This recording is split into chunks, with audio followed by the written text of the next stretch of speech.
Okay, so I get these requests a lot from driving down the road and there's a noise.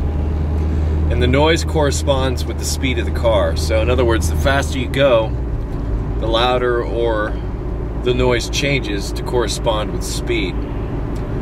This particular car has an issue like that, and there's a noise coming from the front. And I suspect a wheel bearing. So listen to the noise, and that's it right there. That whoa.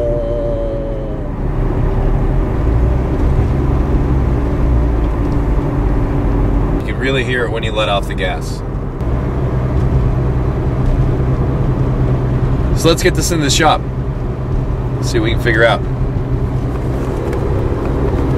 Okay, now we know that there's a noise coming from the front of the car. So it sounds like a wheel bearing, but what side? So the way that we determine that is to basically isolate the wheels. Now if you're on a lift, you can do this a lot more safely than what I'm doing now, but for the most part the car has to have a standard differential. If it has a limited slip differential, which some vehicles have, you cannot do this. Now, how to make that determination? Easiest way I can think of is to call your local car dealer with your VIN number, and they should be able to tell you something from there.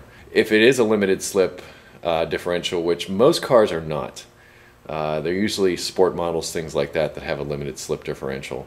But for the most part, cars do not have a limited slip differential, so you can do this. And basically what that means is the power is going to go to the wheel with the least amount of traction, because what we're going to do to isolate the noise is to jack one side of the car up and let the wheel run, and then we're going to jack the other side of the car up, and whichever side it still has the noise on, that's the side that needs the replacement. I shot this video some time ago and debated upon whether or not I should even post it. This procedure can be rather precarious and it can be dangerous. So, in addition to applying the parking brake before you get started here, you might want to consider chalking the rear wheels by putting, like say, a brick or a 2x4 in front of them, so that in the event that the car did possibly fall off the jack, that would help prevent it from moving forward. But just work smart and be safe, and don't yell at me for not telling you how to do something correctly.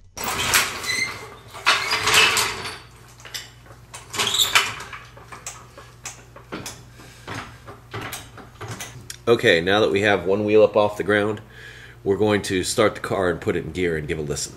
It's important to make sure that there's plenty of room underneath the tire. Be extremely careful doing this because it's kind of dangerous. Okay, start the car up, foot on the brake, put it in gear, very slowly, let your foot off the brake. Now you can see this wheel is spinning, whereas the other side isn't. And you do not hear the noise. Now it's really important that you don't move the car around a whole lot, because if you knock it off the jack, things could get ugly. So put your foot very gently back on the brake.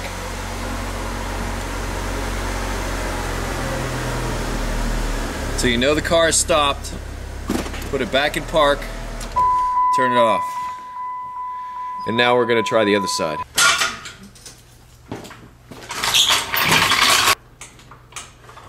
Now I'm going to do the same thing as before and put the car in gear again. Start the car, put it in gear, very slowly let my foot off the brake.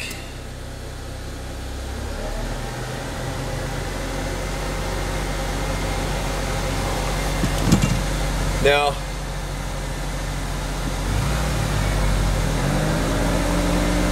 I can hear the noise. You can definitely hear the noise on this side, with this side jacked up. So that means in this particular case, the right front wheel bearing is bad. You can definitely hear it inside the car.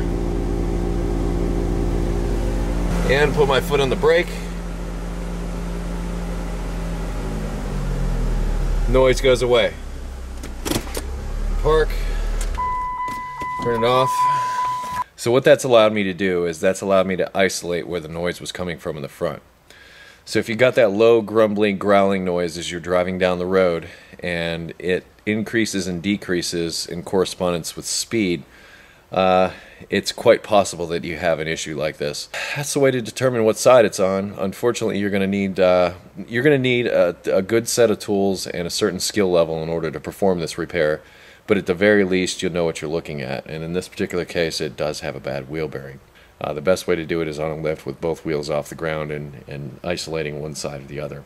In a pinch, you can do it this way. Just be safe about it, and don't blame me if you get hurt. Okay, I hope you found this information helpful and useful, and you did it safely and you didn't hurt yourself or somebody else, or worse yet, drive your car like into something and break it. Eee, that would suck. A couple of things I'd like to say at the end of this video. Number one, I have the coolest viewers anywhere. You guys are great. I mean, the comments and things that you've left on my page and on some of my videos and all that kind of stuff, I'm really lucky to have you, so thank you very much. Another thing I'd like to say is if I haven't given you the information that you need in order to help you with your automotive needs, you might want to consider two other channels that I consider really good. The first is REALFIXESREALFAST and REALFIXESREALFAST, and the other is ROADRAGECUSTOMS. Both of those are really great channels. I watch them myself and check them out, so that if I haven't given you what you need, you might want to check them out. I'll put links in the description, so all you got to do is click on them and you can go straight to their channels.